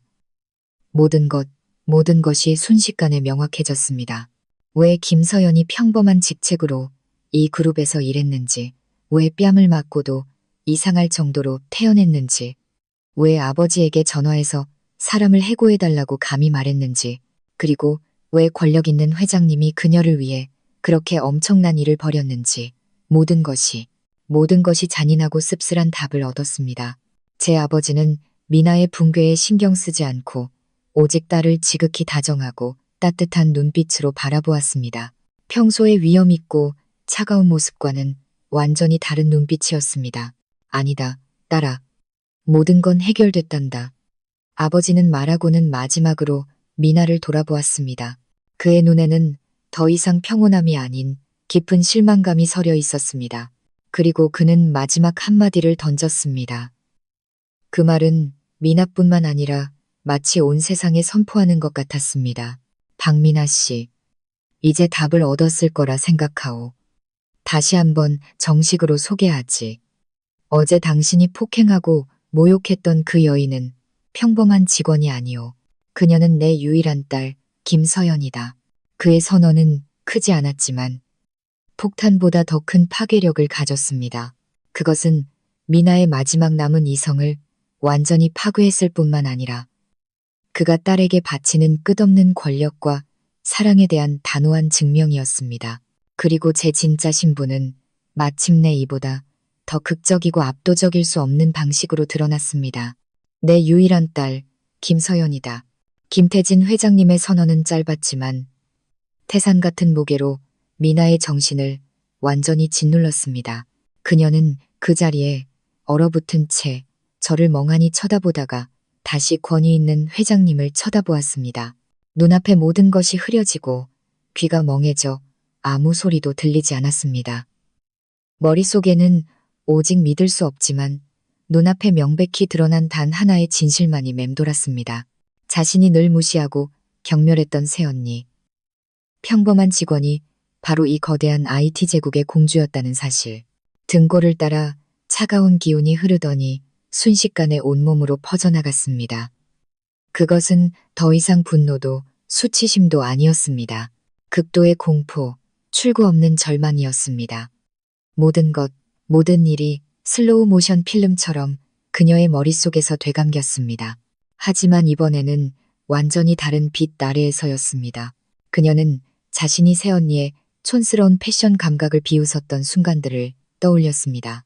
정작 그 새언니는 가격표도 보지 않고 명품 매장 하나를 통째로 살 수 있는 사람이었는데도 말입니다. 그녀는 자신이 헌옷과 쓰다 남은 화장품을 하사하며 스스로를 고상하다고 여겼던 순간들을 떠올렸습니다. 그녀는 새언니의 서류 작업을 비웃었던 말들을 떠올렸습니다. 정작 자신은 자회사의 본부장에 불과했고 그 새언니는 그룹 전체의 상속녀였는데도 말입니다. 그리고 그녀는 어젯밤의 그 전화를 떠올렸습니다. 자신과 온 가족이 비웃었던 그 전화. 아빠, 사람 하나만 해고해 주세요. 박미나. 그것은 망상에 빠진 농담이 아니었습니다. 그것은 명령이었습니다. 이 그룹의 최고 권력자에게서 그의 사랑하는 딸을 통해 내려진 명령이었습니다. 미나는 이제야 진정으로 깨달았습니다. 자신이 제 뺨을 때린 것은 단순한 새언니의 뺨을 때린 것이 아니었습니다. 회장님의 딸 뺨을 때린 것이었습니다. 그녀는 자신의 손으로 자신의 경력에 대한 사형 선고서에 서명한 것이었습니다. 안 돼. 그녀는 절망적으로 고개를 저으며 중얼거렸습니다. 온몸에 힘이 빠져 그녀는 대리석 벽을 따라 미끄러지듯 주저앉아 차가운 바닥에 쓰러졌습니다. 더 이상 오만한 여성 디렉터의 모습은 찾아볼 수 없었습니다. 그녀는 얼굴을 감싸고 흐느껴 울기 시작했습니다. 실직 때문이 아니라 후회와 굴욕, 그리고 두려움 때문에 터져나온 통곡이었습니다. 이제 그녀는 결코 건드려서는 안 될 사람을 건드렸습니다. 그녀의 미래는 이 그룹뿐만 아니라 아마 이 IT 업계 전체에서 완전히 끝장난 것이었습니다. 저와 제 아버지 김태진 회장님은 그녀가 무너지는 광경을 조용히 지켜보았습니다. 제 눈에는 통쾌함도 승리감도 없었습니다. 그저 가족의 정을 소중히 여기지 않은 시누이에 대한 서글픔과 실망감만이 있었습니다. 저는 그들에게 기회를 주었습니다. 지난 2년 동안 저를 더 잘 대할 수 있는, 저를 가족으로 받아들일 수 있는 수많은 기회를 주었습니다. 하지만 그들은 그러지 않았습니다. 저를 무시하고 짓밟는 길을 택했습니다. 그리고 이제 그들은 자신들이 저지른 일의 결과를 받아야만 했습니다. 아버지는 아무 말도 하지 않고 제 어깨에 가만히 손을 얹으셨습니다. 말없는 위로였습니다. 그리고 아버지는 저와 함께 몸을 돌려 회장 전용 엘리베이터를 향해 걸어가셨습니다. 등 뒤에는 오만과 어리석음의 잿더미 속에 잠긴 미나를 남겨두고 반짝이는 스테인리스 엘리베이터 문이 닫힐 때 미나는 고개를 들었습니다. 그녀는 엘리베이터의 층수 표시가 최고층에 멈출 때까지 쳐다보았습니다. 그녀는 자신이 졌다는 것을 만회할 기회 없이 완벽하고 비참하게 졌다는 것을 알았습니다. 그녀는 제가 더 부유하고 권력이 있어서 진 것이 아니라 자신의 오만함과 어리석음 그리고 편협함 때문에 진 것이었습니다. 그녀는 넓고 차가운 복도에 홀로 앉아 있었습니다. 눈물은 멈추지 않았고 앞으로 무엇을 해야 할지 알 수 없었습니다. 오빠와 어머니를 어떻게 대면해야 할지, 그리고 진짜 폭풍은 이제 막 시작되었을 뿐이라는 것을 그녀는 몰랐습니다. 그 폭풍은 그녀의 경력뿐만 아니라 그녀의 가족이 가진 모든 것을 휩쓸어 버릴 것이었습니다. 연극은 막을 내릴 때가 되었고 그 결말은 결코 해피엔딩이 아닐 것이 확실했습니다. 미나는 자신이 어떻게 NT그룹 본사 건물을 빠져나왔는지 기억하지 못했습니다. 마치 영혼 없는 몽유병 환자처럼 걸었고 사람들과 부딪히면서도 사과 한마디 하지 않았습니다. 그녀는 정문을 나와 분주한 서울의 인파 속에 섰지만 이상할 정도로 고독했습니다. 눈부신 정오의 햇살이 내리쬐었지만 그녀는 뼛속까지 시린 추위만을 느꼈습니다. 그녀는 택시를 잡아 무의식적으로 집 주소를 말했습니다. 돌아오는 내내 그녀는 창밖을 멍하니 바라보며 미동도 하지 않았습니다. 우아한 실크 원피스를 입고 권력 있는 아버지 옆에 서 있던 제 모습이 끝없는 공포 영화처럼 그녀의 머릿속에서 반복되었습니다. 아빠, 내 유일한 딸. 한마디 한마디가 수천 개의 칼날보다 더 아프게 그녀의 마음을 베었습니다. 택시가 그녀 가족이 사는 고급 아파트 단지 앞에 멈췄을 때 미나는 퍼뜩 정신을 차렸습니다. 돈을 내고 비틀거리며 차에서 내렸습니다. 25층 어머니와 오빠가 아마도 여전히 어젯밤의 승리에 대해 이야기하며 통쾌해하고 있을 그 집을 올려다보았습니다. 그들은 아직 아무것도 몰랐습니다. 진짜 폭풍이 닥쳐왔고 모든 것을 휩쓸어 버릴 것이라는 사실을. 무거운 발걸음을 이끌고 엘리베이터에 탔을 때 층수가 올라갈 때마다 그녀의 심장은 조여왔습니다. 그들을 어떻게 대면해야 할지, 온 가족의 자랑이었던 금지 오겹달이 굴욕적으로 해고당했다는 사실을 어떻게 말해야 할지, 그들이 늘 무시했던 평범한 며느리가 사실은 이 가족 전체의 운명을 전화 한 통으로 결정할 수 있는 진짜 공주였다는 사실을 어떻게 말해야 할지 알 수 없었습니다. 아파트 문이 열리자 어머니 최 여사님이 소파에 앉아 TV를 보며 해바라기 씨를 까고 있었습니다. 딸이 일찍 돌아온 것을 보고 그녀는 즐겁게 그리고 비꼬는 투로 물었습니다. 어머, 우리 본부장님 오늘 웬일로 일찍 퇴근하셨을까? 새언니 교육시킨 전공이라도 축하하려고? 오빠 준호 씨도 침실에서 막 나왔습니다. 아직 잠옷 차림이었습니다. 동생을 보자 그도 비웃었습니다. 왜 이렇게 일찍 왔어? 저녁까지 못 기다리겠어? 내 새언니가 울면서 사과하러 오는 거 들으려고. 그들은 여전히 승리감에 도취되어 있었습니다.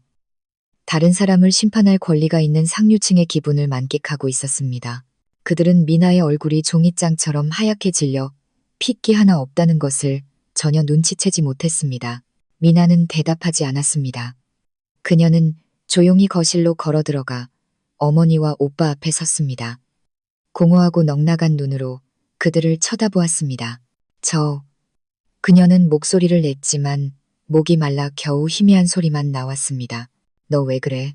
무슨 일 있어?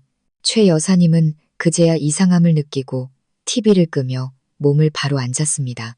준호 씨도 더 이상 웃지 않고 눈살을 찌푸리며 동생을 쳐다보았습니다. 저 해고당했어요. 미나는 목구멍에서 쥐어짜내듯 한 글자씩 말했습니다. 뭐라고? 최 여사님과 준호 씨는 동시에 소리치며 벌떡 일어났습니다. 해고? 누가 널 해고해? 왜? 넌 마케팅 본부장이잖아. 누가 감히 널 해고해? 최 여사님은 겁에 질려 딸의 양어깨를 잡고 흔들었습니다. 회장님이요. 김태진 회장님.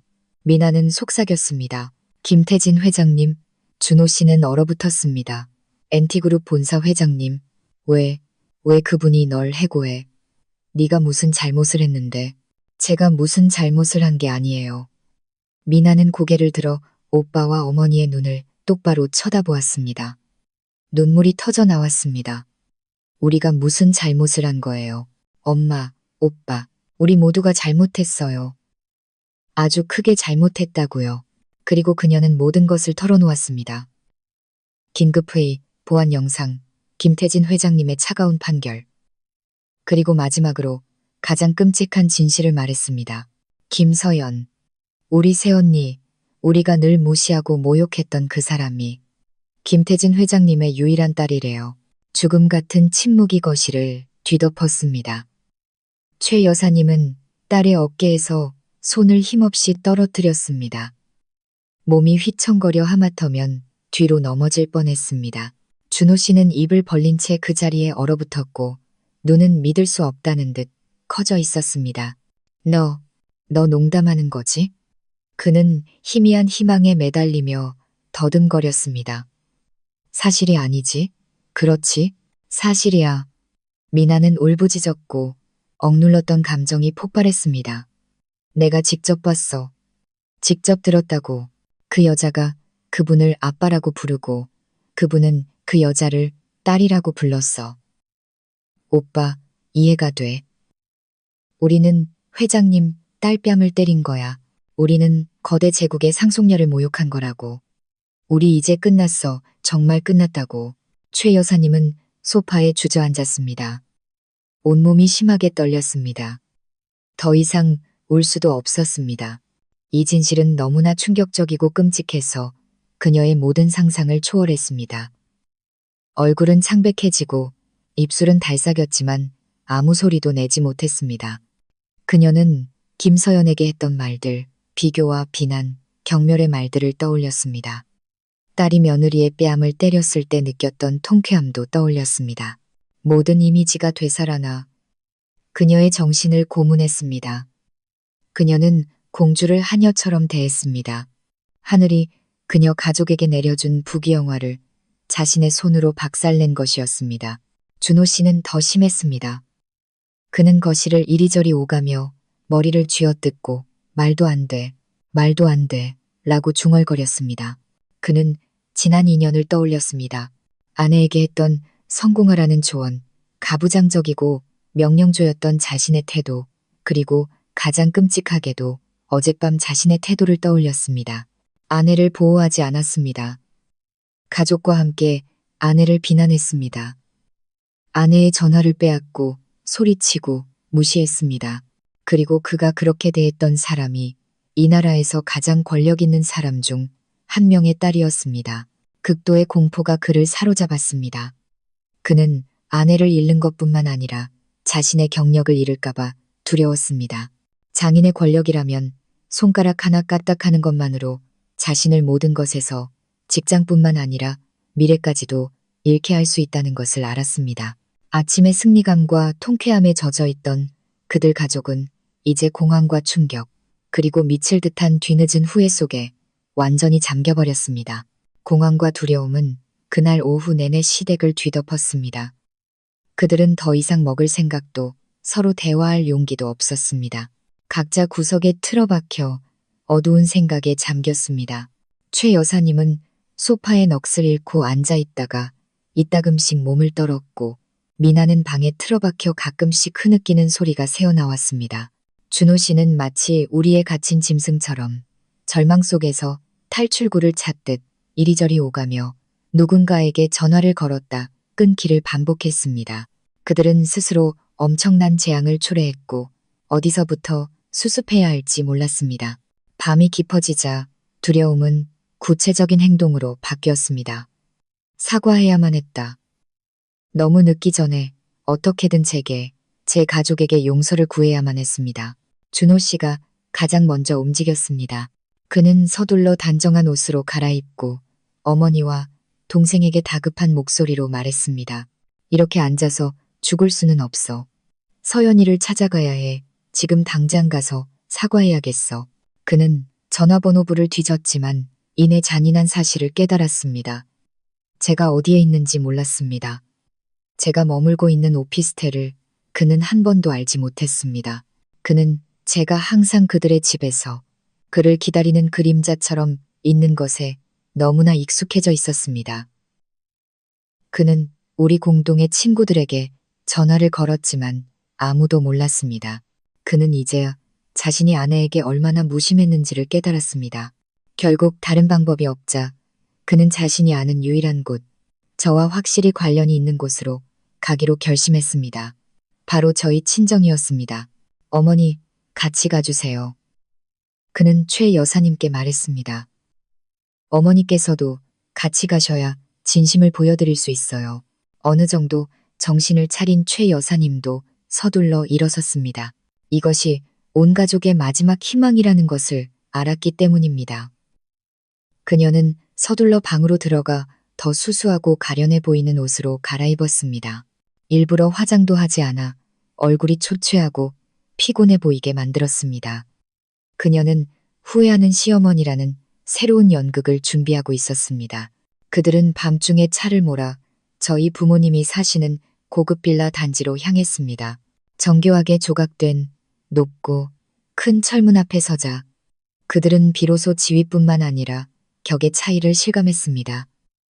그들의 자만심과 오만함은 순식간에 작고 우스꽝스러워졌습니다. 가정부가 문을 열어주자 준호 씨는 다급하고 간절한 목소리로 말했습니다. 저는 서연이 남편 박준호입니다. 어머니와 함께 장인, 장모님을 뵙고 드릴 말씀이 있어서 왔습니다. 가정부는 그들을 한번 훑어보고는 차갑게 대답했습니다. 회장님과 사모님께서는 손님을 받지 않으신다고 하셨습니다. 그녀는 문을 닫으려 했습니다. 아주머니, 제발요. 준호 씨는 서둘러 문을 막았습니다. 장인, 장모님께 저희가 정말 중요한 일이 있다고, 서연이의 행복과 관련된 일이라고 전해주십시오. 제발 한 번만 기회를 달라고 전해주십시오. 아마도 그들의 비참한 모습에 마음이 움직였는지. 가정부는 잠시 안으로 들어갔다가 다시 나왔습니다. 회장님과 사모님께서 거실로 들어오시라고 하십니다. 그들은 빌라 안으로 들어섰습니다. 화려하고 호화로운 내부에 압도되어 그들은 더욱 작아졌습니다. 저희 부모님은 이미 거실에서 기다리고 계셨습니다. 아버지 김태진 회장님은 큰 안락 의자에 앉아 감정 없는 표정이었지만 무서운 위험이 뿜어져 나왔습니다. 어머니는 옆에 앉아 온화한 표정이었지만 눈에는 슬픔과 실망감이 서려 있었습니다. 아버님, 어머님, 안녕하세요. 준호 씨는 떨리는 목소리로 고개를 숙였습니다.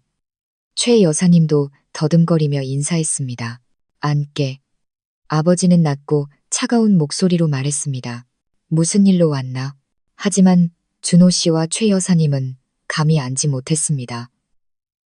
그들은 심판을 기다리는 죄인처럼 고개를 숙인 채 서 있었습니다. 아버님, 어머님, 준호 씨는 죄책감 가득한 목소리로 시작했습니다. 오늘 저는 아버님, 어머님께 그리고 서연이에게 사죄하러 왔습니다. 제가 잘못했습니다. 저희 가족이 서연이에게 너무 못되게 굴었습니다. 정말로 후회하고 있습니다. 후회한다고? 아버지는 차갑게 비웃었습니다. 당신들이 후회하는 게 당신들 며느리에게 못되게 굴어서인가? 아니면 당신들이 무시했던 그 며느리가 이 김태진의 딸이라는 걸 방금 알았기 때문인가? 아버지의 직설적인 말은 비수처럼 그들의 전곡을 찔렀습니다. 두 사람 모두 얼굴이 창백해져 아무 말도 하지 못했습니다. 연기 경험이 풍부한 최 여사님은 서둘러 무릎을 꿇었습니다. 사돈어른, 제발요. 그녀는 눈물을 흘리며 통곡했습니다. 제가 어리석었습니다. 제가 눈뜬 장님이었습니다. 서연이가 사돈어른의 따님인 줄 몰랐습니다. 저는 그저 평범한 며느리인 줄 알고 그래서 해서는 안 될 말을 했습니다. 제 무지함을 용서해 주십시오. 서연이에게 저희 가족을 용서하라고 말씀해 주십시오. 서연이가 이혼이라도 하면 우리 준호는 어떻게 삽니까? 그녀의 연기는 많은 사람을 속일 수 있었겠지만 비즈니스 세계의 늙은 늑대인 제 아버지에게는 그저 웃음거리에 불과했습니다. 아버지는 그녀를 일으켜 세우지 않고 그녀가 울고 연기하도록 조용히 지켜보았습니다. 그녀의 눈물이 거의 마를 때쯤 아버지는 얼음장처럼 차가운 목소리로 말했습니다. 최 여사, 일어나시오. 당신의 눈물은 내게 아무런 가치도 없소. 아버지는 그녀의 눈을 똑바로 쳐다보았습니다. 내게 사과할 필요 없소. 당신이 사과해야 할 사람은 내 딸이오. 하지만 아마 지금은 너무 늦었을 거요. 당신은 내 딸인 줄 몰라서 그렇게 대했다고 했지. 그렇다면 만약 내 딸이 평범한 며느리였다면 당신과 당신 딸에게 모욕당하고 남편에게 외면당하는 게 마땅하다는 뜻인가? 그것이 당신 가족의 인간된 도리인가? 아버지의 말 한마디 한마디는 단호하고 무거워서 최 여사님은 더 이상 변명할 말을 찾지 못했습니다. 그녀는 그저 고개를 숙인 채 떨고 있을 뿐이었습니다. 마침내 아버지는 일어섰습니다. 대화가 끝났다는 신호였습니다. 두 분 돌아가시오. 내 딸이 당신들 얼굴을 다시 보게 하고 싶지 않소. 내 딸과 그 남편의 일은 내 딸이 스스로 결정하게 할 것이오. 다 큰 성인이니 자신의 행복을 선택할 권리가 있소. 우리는 부모로서 딸의 모든 결정을 존중하고 지지할 것이오. 이제 돌아가시오. 그의 말은 예의 바르지만 이보다 더 잔인할 수 없는 축객령이었습니다. 그들은 무자비하게 거절당했습니다. 그들은 창피함과 굴욕 그리고 극도의 절망감을 안고 비틀거리며 돌아갔습니다. 그들은 이제야 깨달았습니다. 자신들이 돌이킬 수 없는 실수를 저질렀다는 것을. 너무나 강력한 가문의 며느리를 학대했고 그들이 치러야 할 대가는 결코 가볍지 않을 것이라는 것을. 그날 밤 저희 집에서의 굴욕적인 방문은 준호 씨와 그의 어머니에게 남은 마지막 희망마저 꺾어버린 치명타가 되었습니다. 그들은 저희 가족의 부와 권력을 목격했고 무엇보다 아버지의 차갑고 단호한 태도를 느꼈습니다. 애원하는 길은 막혔고 더 이상 연기하거나 빠져나갈 구멍이 없다는 것을 알았습니다. 그 후 며칠 동안 준호 씨는 거의 미친 사람 같았습니다. 그는 회사에도 가지 않고 집에도 들어가지 않았습니다. 밤낮으로 술과 자책감에 빠져 살았습니다. 그는 제게 계속 전화를 걸었습니다. 하루에 수백 통씩, 때로는 울며 애원하고 때로는 제가 무정하다며 제 인생을 망치고 있다고 소리치며 비난했습니다. 그는 우리의 옛 추억이 담긴 사진들을 보내왔습니다.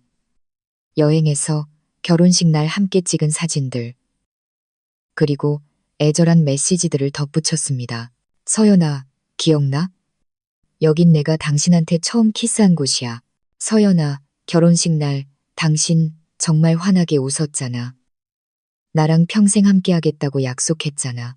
그는 감정과 과거를 이용해 저를 붙잡으려 했습니다.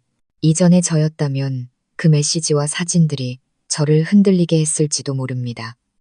하지만 지금 다시 보니 피로감과 씁쓸함만이 느껴졌습니다. 저는 어떤 메시지나 전화에도 답하지 않았습니다. 제가 조금이라도 마음을 열면 그가 다시 매달릴 것이고 비극은 반복될 것을 알았습니다. 제 침묵은 그를 더욱 절망하게 만들었습니다. 그는 저희 회사로 찾아와 로비에서 몇 시간이고 저를 기다렸습니다. 퇴근하는 제 길을 막아섰습니다. 초췌한 얼굴, 덥수룩한 수염, 온몸에서 풍기는 술 냄새. 그는 수많은 사람들의 호기심, 어린 시선 속에서 회사로비 한가운데에 무릎을 꿇고 제 다리를 붙잡고 울부짖었습니다.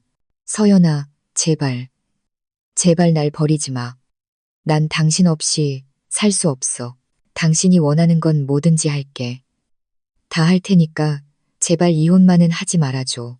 그 광경은 참으로 비참했습니다. 한때 가부장적이고 자만심에 차 있던 남자, 가족이 저를 모욕하는 것을 방관했던 남자가 이제 모든 자존심을 버리고 제게 애원하고 있었습니다. 하지만 제 눈에 그의 행동은 전혀 불쌍해 보이지 않았습니다. 그의 나약하고 이기적인 본성을 더욱 명확하게 보여줄 뿐이었습니다.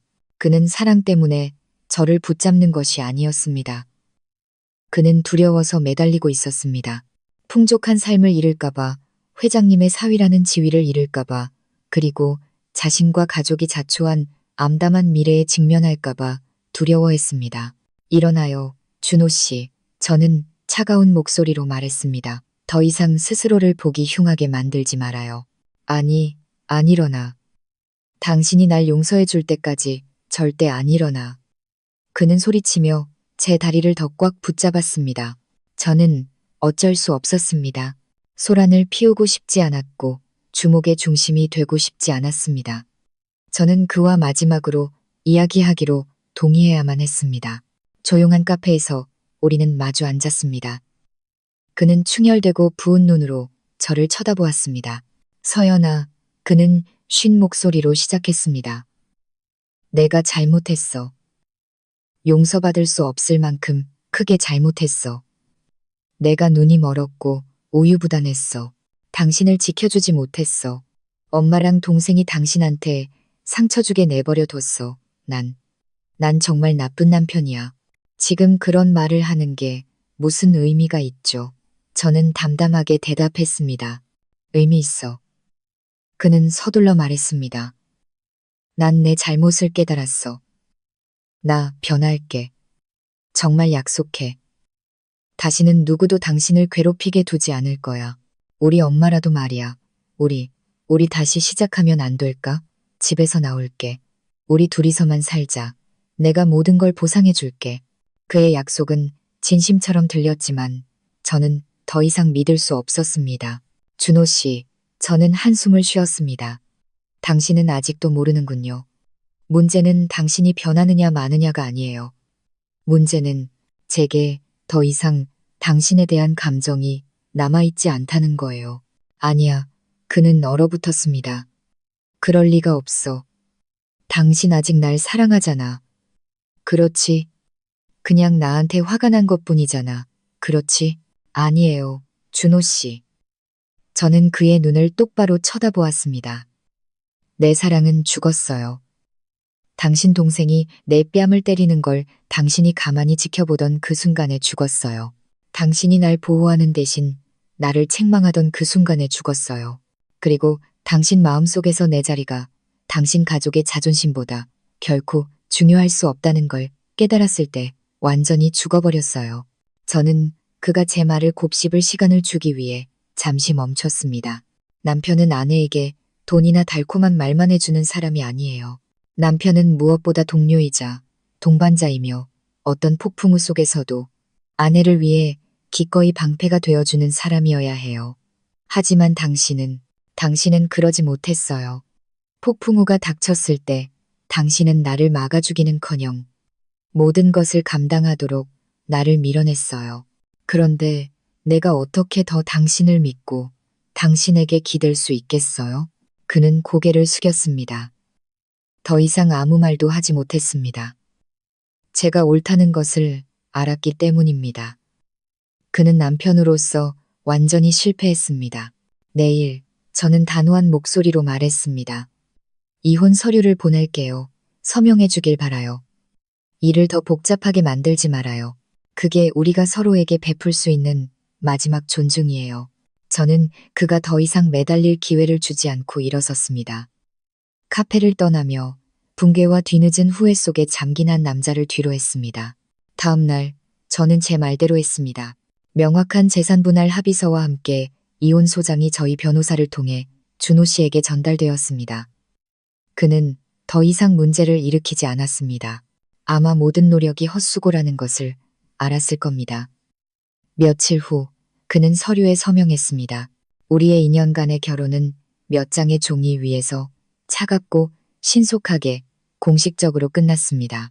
준호 씨의 서명이 담긴 이혼 확인서를 받았을 때 제 마음은 가벼워졌습니다.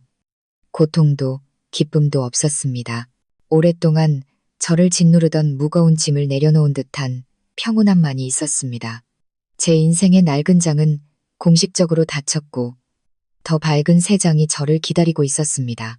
이혼 절차가 끝나자마자 시댁이 일으킨 폭풍의 필연적인 결과들이 닥쳐오기 시작했습니다.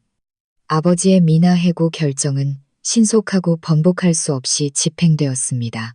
그녀는 굴욕과 수치심 속에서 짐을 싸서 마케팅 본부장 자리에서 물러나야 했습니다. 이력서에 비도덕적 행위로 대기업에서 해고됨이라는 치명적인 기록이 남았고 제 신분 또한 더 이상 비밀이 아니었기에 어떤 IT 기업도 감히 그녀를 채용하지 않았습니다. 승승장구하던 그녀의 경력은 완전히 무너졌습니다. 모두의 부러움을 받던 커리어 우먼에서 그녀는 실업자가 되어 모든 사람의 원망과 자책 속에서 살게 되었습니다. 하지만 그게 전부가 아니었습니다. 그들 가족이 그토록 자랑스러워하고 저와 계급을 나누는 잣대로 삼았던 그 고급 아파트도 되찾아왔습니다. 모든 이야기를 알게 되신 아버지는 더 이상 조금의 배려도 하지 않으셨습니다. 변호사를 통해 한 달 안에 집을 비우라는 통보를 보냈습니다. 제가 말했듯이 그 집은 저희 부모님 명의의 저희 가족의 재산이었기 때문입니다. 그들은 좁고 낡은 골목 안의 오래된 집으로 돌아가야만 했습니다. 그들은 한때 자랑스러워했던 모든 것을 잃었습니다. 딸의 경력, 풍족한 삶, 그리고 소중히 여기지 않았던 황금알을 낳는 거위 같던 며느리까지. 그들은 자신들의 오만과 편협함에 대해 너무나 비싼 대가를 치렀습니다. 그리고 저는 더 이상 평범한 직원의 가면을 쓰고 살지 않기로 결심했습니다. 행정부서를 그만두고 제 진짜 신분인 김태진 회장님의 딸로 공식적으로 돌아왔습니다. 아버지는 제게 무엇을 하라고 강요하지 않으셨습니다. 그저 이제 네가 하고 싶은 건 뭐든지 하렴. 여행을 가도 좋고 쉬어도 좋아. 아니면 아빠와 함께 이 사업을 짊어지고 싶다면 그렇게 하렴이라고 말씀하셨습니다. 저는 후자를 선택했습니다. 더 이상 안주하는 삶을 살고 싶지 않았습니다. 최근의 폭풍우는 제게 독립, 경제적 자립, 그리고 권력이 여성을 보호하는 가장 튼튼한 갑옷이라는 것을 보여주었습니다. 저는 경영을 배우기 시작했고 이사회 회의에 참관인 자격으로 참여했습니다. 그리고 점차 저만의 의견과 기여를 하기 시작했습니다. 제 지성과 예민함은 올바른 환경에 놓이자 놀라울 정도로 발휘되었습니다. 그룹의 모든 사람들은 저를 단지 회장님의 딸로만 알다가 점차 제 실제 능력으로 저를 인정하기 시작했습니다. 여러분, 이로써 김서연의 극적인 여정은 막을 내렸습니다. 이 이야기가 여러분의 사회적 문제에 대한 관심을 불러일으키기를 바랍니다.